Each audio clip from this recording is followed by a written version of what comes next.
Assalamualaikum warahmatullahi wabarakatuh. A'udzubillahi minasyaitonir rajim. Bismillahirrahmanirrahim. Alhamdulillahilladzi hadana li hadza wa ma kunna linahtadiya laula an hadanallah.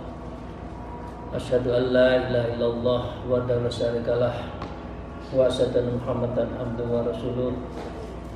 A'udzubillahi minasyaitonir rajim. Bismillahirrahmanirrahim. Ya ayyuhalladzina amanu taqullaha wa kunu ma'as shadiqin. Amma ba'd. Para salikin rahimakumullah, para jamaah, semoga kita senantiasa mendapatkan ridho dan maunah dari Allah Subhanahu wa taala. Dan karena itu mari kita memulai terlebih dulu bersyukur pada Allah. Alhamdulillahirabbil alamin ala kulli halin wa ni'matin, dan bersolawat kepada junjungan kita Nabi Agung Nabi Muhammad Rasulullah Sallallahu Alaihi Wasallam biqouli Allahumma shalli ala sayyidina Muhammad wa ala alihi. Bapak Ibu sekalian yang saya hormati, para jamaah rahimakumullah, ada 4 hal yang bisa dari panca indera kita itu mempengaruhi tingkat ibadah kita. Yang pertama, kita telah bicara bahwa mata menjadi awalan semua yang menyangkut, baik itu penyakit hati maupun penyakit-penyakit ibadah kita, sehingga ibadah kita itu sulit atau belum tentu diterima. Yang kedua, kita sudah membahas lidah. Lidah juga menjadi yang merusak amalan-amalan kita karena ketajaman mulut dan lidah kita, sehingga banyak menyakiti orang lain. Orang lain tidak ridho terhadap fitnah dan juga hasad yang dilakukannya, sehingga pada saatnya orang yang hasad itu amalnya bisa berkurang dan berpindah kepada yang dihasad. Karena itu orang yang hasad bisa menjadi orang yang dikatakan rugi. Siapa orang rugi? Adalah orang yang hasad, karena modalnya, amalnya, ibadahnya itu banyak yang bergeser mengalir kepada yang disakiti. Jadi kalau orang menfitnah kita, biarkan saja, kita nggak usah masukkan hati, dan Allah Maha Adil. Allah akan memberikan sebuah balasan baik dari Allah sendiri maupun dari orang yang menyakiti itu, nanti akan balas. Nah, yang ketiga, perut. Dan perut kita telah bahas sedikit, karena perut inilah merupakan tempatnya benih dari semua tanaman. Kalau tanamannya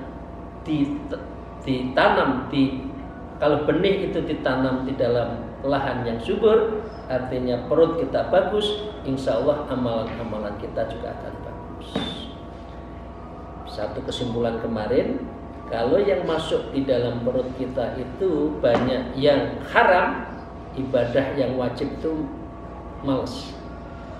Kalau yang masuk di dalam perut kita itu banyak yang subhat, ibadah sunnahnya adalah malas. Nah, karena itu mari kita mulai. Wa qala al-mu'allif fi al-kitab wa nabiyina bi ulumiyya fid darain amin ya rabbal alamin. A'udzubillahi minasyaitonir rajim. Bismillahirrahmanirrahim. Fakam may yaqulu aqlatan fayanqalibu qalbu amma kana alaihi fala ya'udu ila hali abada. Maka berapa banyak orang makan satu kali, lalu karena makanan itu hatinya bisa berubah, segala sesuatunya kembali kepada diri kita.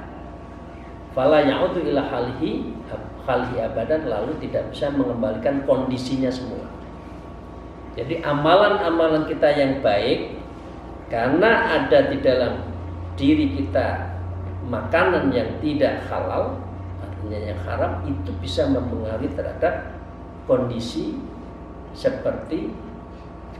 yang tidak seperti yang kita inginkan. Artinya amal kita itu banyak yang mardud, yang ditolak.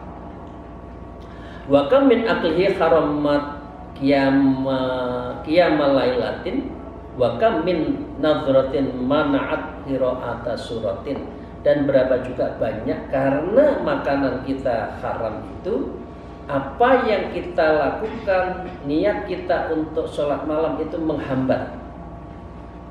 Karena itu kam min aklatin haramat qiyamul lail. Orang yang banyak makan haram, sholat malam itu berat.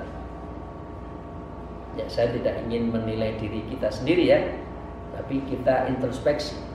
Apakah kita sholat malamnya kita itu rajin atau males-malesan, atau jam 2 bangun hanya ke kamar mandi, setelah itu tidur lagi. Nah, Allah alam ya. Nah, dari situ mungkin masih banyak yang melakukan seperti itu. Nah, karena itu jangan-jangan ada makanan yang mengganggu kita. Dan begitu juga menghalangi mana'at qiraatil suratin Quran, yaitu menghambat terhadap niat kita untuk membaca Quran. Wa innal abda la yaqulu aqlatan fa yuhramu biha qiyamas sanah. Dan sesungguhnya seorang hamba pastilah ia memakan suatu makanan ia terhalang mendirikan ibadah itu lebih setahun. Jadi mengulang lagi untuk agar kita itu untuk rajin sholat malam itu berat. Jadi kalau Bapak Ibu sekalian, kalau kita insya Allah sudah mudawamah melakukan sholat malam, nah itu kita jaga. Karena kalau sudah mandek, itu mau mulai lagi itu beratnya bukan main. Seperti halnya kita sudah biasa tidak makan nasi, begitu makan nasi lagi untuk menghentikan tidak makan nasi juga sulit. Nah, jadi ini bagian dari apa? Bagian dari cara agar kita menjaga makan-makan kita itu agar yang halal. Maka dengan demikian fa'alika ayyuhar rajul bin nadid dafikin wal ikhtiyatil balih asadid fi quwwatika. Maka wajib bagi kita semua untuk melakukan merenungkan yang mendalam bin nadharid dakif. Kita renungkan, kita kontemplasi secara mendalam wal ihyatil balih, dan juga kita penuh hati-hati sadidi dengan segala kekuatan kita, sadid dengan sungguh-sungguh, fi kuwatika dengan apa? Makanan yang kita makan itu kita jaga. In kanat laka ayanat inayatun biqalbika wa himmatun fi ibadi rabbik. Jika ada diri kita suatu perhatian dan cita-cita di hatimu untuk beribadah kepada Allah, maka tadi pasti kita akan apa? Binadharil dafik, merenungkan yang mendalam, menghindari sedemikian rupa agar kita tidak makan yang haram. Wal ihtiyatil baligh hisadid, dan kita melakukan kehati-hatian yang sangat mendalam. In kanat laka inayatu biqalbi wa himmata fi ibadati, kalau kita itu memang berkeinginan untuk ibadah kepada Allah, kecuali kita memang tidak ingin beda Allah, ibadah kepada Allah, semuanya bisa makanlah kira-kira gitu. Tapi kan kita ibadah makan untuk ibadah. Hadza fi aslul qut, inilah yang ada ketentuan mengenai makna makanan yang pokok yang harus kita peroleh, hatta yakunu min wajhi, hingga keberadaannya dari bagaimana kita cara memperolehnya rezeki yang ada. Ya, sudahlah cukup.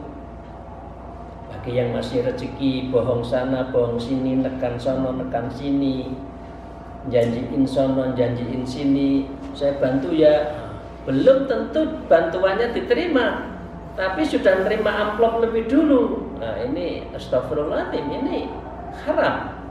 Karena dia menjanjikan akan membantu, belum tentu diupayakan dibantu. Ya. Kalaupun dibantu, belum tentu diterima. Atau kadangkala orangnya berhasil, tapi bukan karena bantuan kita. Kan banyak orang yang bohong seperti itu. Maka saya minta, ya sudahlah. Perilaku seperti ini kita sudahin, karena itu akan mempengaruhi tingkat ibadah kita. Tsumma 'alaika bil adab, kemudian kamu sebaiknya beretika dalam makan. Fihi wa illa kunta, dan jika tidak, ya, bil adab fihi, kalau kita sedang makan harus pakai adab. Wa illa kunta, jika tidak, hammalan li ta'ami mudayyan lil ayam, maka jadilah engkau sebagai apa? Sebagai kapal keruk yang pengangkut makanan ke perut kita untuk menghambur-hambur hari kita hanya untuk urusan makan. Jadi ini keras.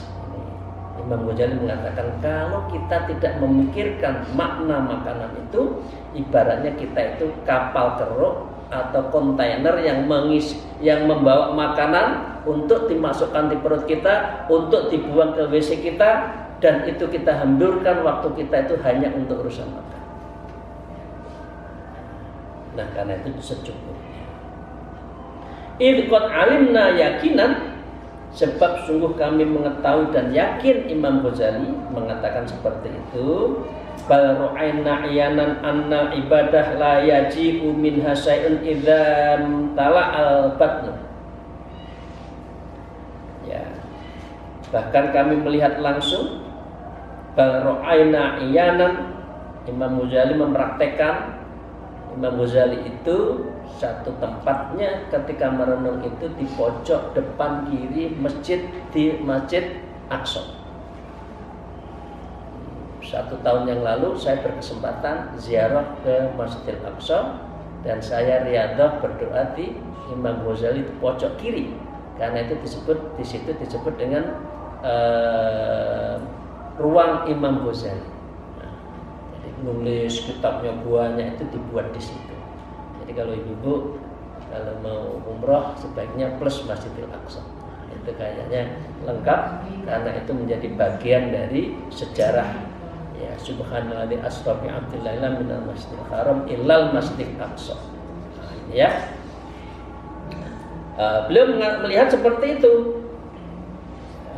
Annal ibadah la yaji'u minha syai'un idzam tala'al batin, bahwa ibadah tidak akan datang darinya dari sesuatu apabila perutnya isinya penuh. Karena apa? Kita akan menjadi pengangkut kontainer makanan yang sehari-hari yang dipikirkan urusan makan.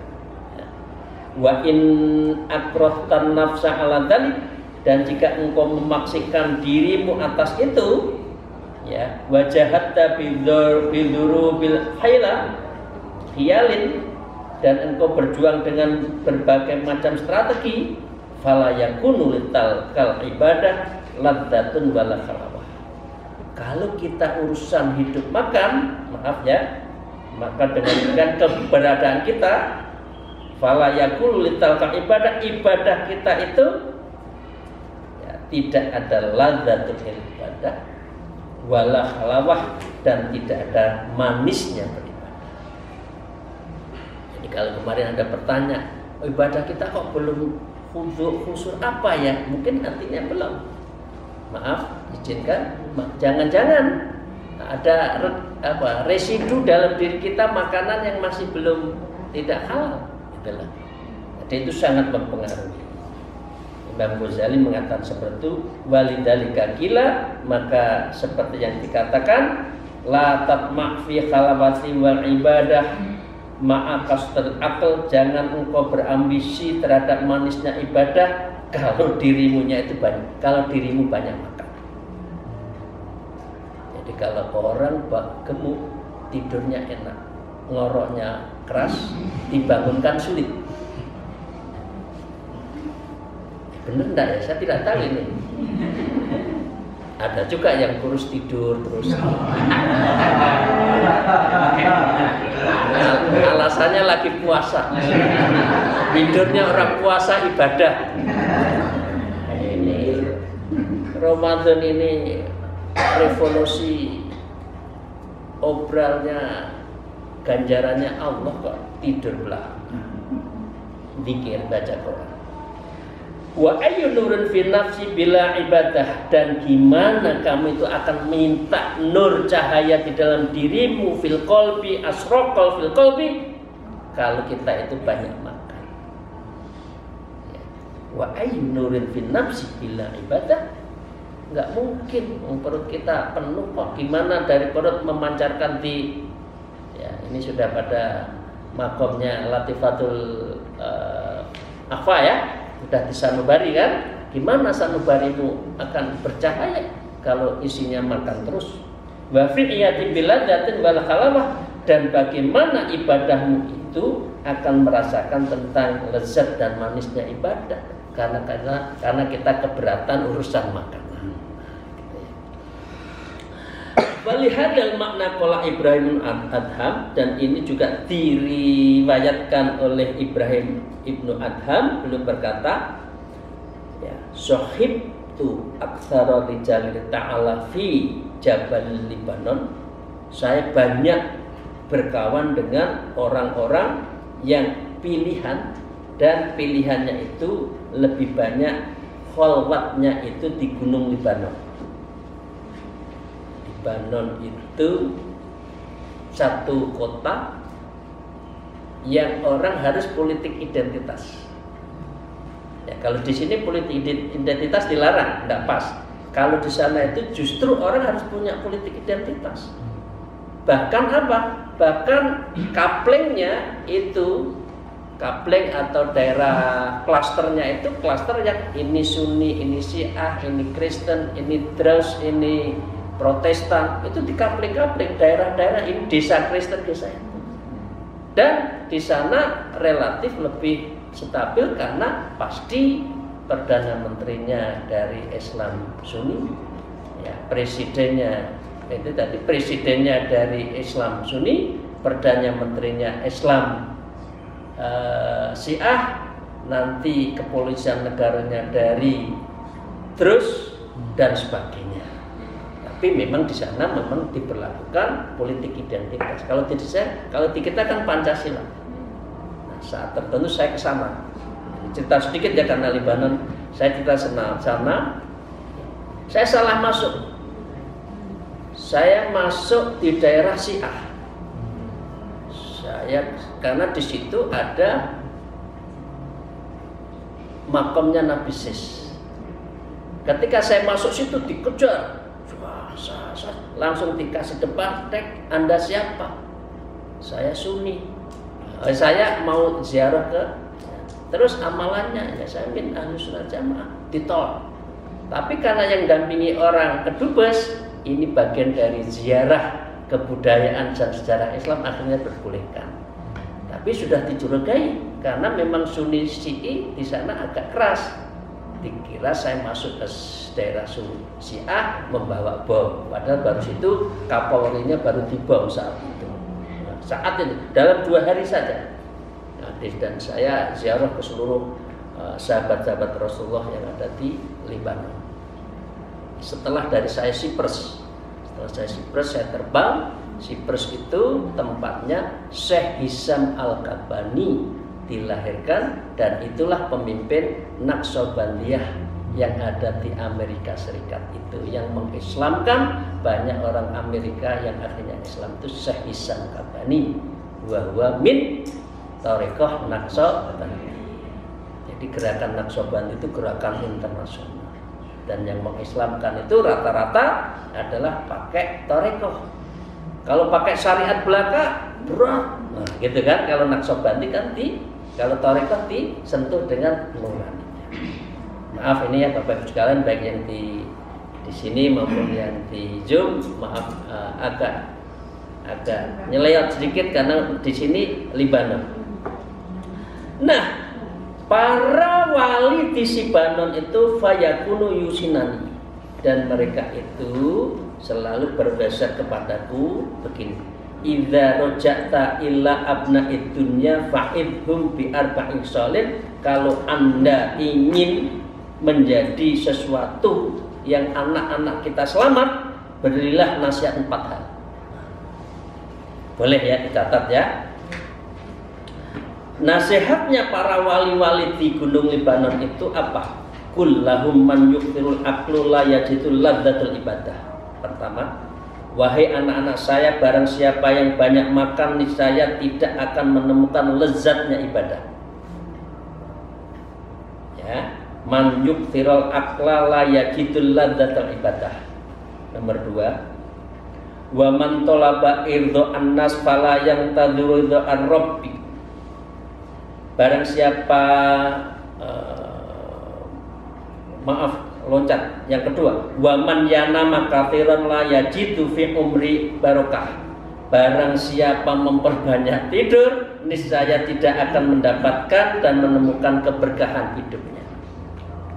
Bapak Ibu sekalian yang lagi suluk, mohon maaf, pasti taklilul kalam nggak sempat ngobrol. Karena apa? Zikir terus. Taklil ta'am, yang makannya sederhana karena tidak boleh makan yang bernyawa. Taklil naum, gimana mau tidur? Zikirnya sampai jam 2, jam 3 sudah bangun kan? Untuk mengendapi adab-adab di dalam berzikir itu. Tapi itu apa? Tujuannya adalah ladzatul ibadah, untuk mendapatkan lezatnya ibadah karena kita muraqabah kepada Allah. Yang kedua ya. Yang ketiga, man talaba irdha annas fala yantaziru ridha ar-rabb. Barang siapa mencari kerelaan manusia, maka sesungguhnya keridhaan Allah pun juga akan datang. Makanya jangan gampang menyakiti orang. Jangan memusuhi orang. Maafkan semua kesalahan orang meskipun itu sak gunung. Fitnah terhadap kita tiap hari, biarkan. Tidak usah dibalas. Allah akan yang meridhai kita. Jadi kalau kita baik pada manusia, manusia juga akan baik dengan kita. Allah juga akan meridhai kita. Yang ketiga ya. Yang keempat, waman yakthurul kalam bil fuduli wal ghibah fala yakhluq minad dunya ala dinil Islam. Yang keempat, barang siapa banyak bicara dan terlalu banyak ghibah, pagi, sore, siang, malam, kumpul 2, 3, 4 orang, ghibah. Jadi kalau orang 2 biasanya main catur. Kalau lebih dari 2 biasanya ghibah. Lebih dari 4 itu nanti paduan suara. Guyonan seperti itu. Nah, itu jangan dilakukan. Mengapa? Fala yakhruju minad dunya, karena Anda tidak akan pernah keluar diri Anda menuju apa? Ala dinil Islam, dari Islam yang benar. Kalau orang itu banyak menghibah mulutnya untuk menilai negatif pada orang lain. Jadi 4 itu mohon bisa dicatat untuk anak-anak cucu kita. 4 wasiatnya itu seperti itu. Jangan banyak makan, jangan banyak tidur, jangan menyakiti orang, dan jangan banyak bicara. Dan itu semua adalah adab di dalam tarik. Taklilul kalam, taklilul ta'am, taklilul naum. Nah, wa an sahlin rahmatullah annahu qala jima'ul khair kullu fi hadhil khisal arba'u wa bima syarat abadal. Terhimpun, ini Syekh Sahal juga mengatakan seperti itu, terhimpun kebaikan seluruhnya itu ada 4 hal. Dengan 4 perilaku itulah seseorang bisa menjadi abdalul abdalah. Seseorang kalau menjalankan 4 ini akan bisa menjadi wali abdal. Wali abdal itu wali pengganti setelah wali kutub wafat, maka muncul wali abdal. Wali abdal itu insya Allah jumlahnya 4. Nanti kalau ada yang wafat muncul lagi dan menjaga di seluruh dunia ini. Jadi wali abdal ya. Apa wali abdal itu biasanya yang dilakukan ikhmasul butun, menjaga perutnya, wasomtu, dan dia juga mengempiskan mulutnya, tidak bisa bicara, wal iktirarul anil khalqi, dan mengucilkan dari manusia, artinya khalwat, artinya suluk, artinya apa? Uzlah, kalau terhadap manusia yang nggak benar itu. Dan wasaharul lail, serta melakukan amalan-amalan di malam hari, misalkan qiyamul lail. Nah, karena itu Bapak Ibu sekalian, itu yang harus kita jaga. 4, 1, perut dikempiskan. 2, tidak banyak bicara. 3, menjauhkan diri manusia yang tidak benar atau mengucilkan diri. 4, bergadang. Nah, itulah yang disebut qala ba'dul arifin al-ju'u ra'sul malina, bahwa lapar itu adalah pokok bagi orang yang ingin dekat dengan Allah. Terakhir, wa maknahu anna ma yaksulun nas min farahi wa salamatin, pengertiannya adalah bahwa segala hal yang telah dihasilkan oleh kita, semua itu kalau kita melakukan 4 itu, kita akan min farahi wa salamatin, kita akan mendapatkan peluang berupa apa? Keselamatan kita, berupa apa? Ibadah kita, berupa apa? Khalawah kita, manisnya ibadah kita, berupa apa? Al-ilmin, yaitu ilmu, wal amal, antara ilmu dan amal bersinambungan, nafi'un, ilmu dan amal kita itu nafi'. Cirinya ilmu nafi' adalah khosyatullah. Kalau orang semakin takut pada Allah, itulah ilmu yang bermanfaat. Kok S1, S2, S3, profesor kok malah nggak sholat patengnya, dia ngandalkan akalnya? No, dia ilmunya tidak bermanfaat. Lihat saja, dia jadi dokter karena ingin duit, jadi profesor golek duit, bukan untuk melakukan amal jariah, yaitu ilmu nafi. Ya, dengan demikian bisa babil ju, orang yang bisa seperti itu Bapak Ibu sekalian, yang tadi selamat, ibadah, punya peluang, rasa manis, ilmunya bermanfaat, bisa babil ju, itu semua disebabkan oleh ju, oleh lapar, wasabar, dan sabar alaihi lillahi subhanahu wa ta'ala. Semoga semata-mata itu semua karena Allah subhanahu wa ta'ala. Amin ya rabbal alamin. Besok kita akan bicara tentang hati. Hari ini kita bicara tentang perut. Kemarin kita bicara tentang lidah dan mata. Wallahu muwaffiq ila aqwamit thoriq. Wassalamualaikum warahmatullahi wabarakatuh.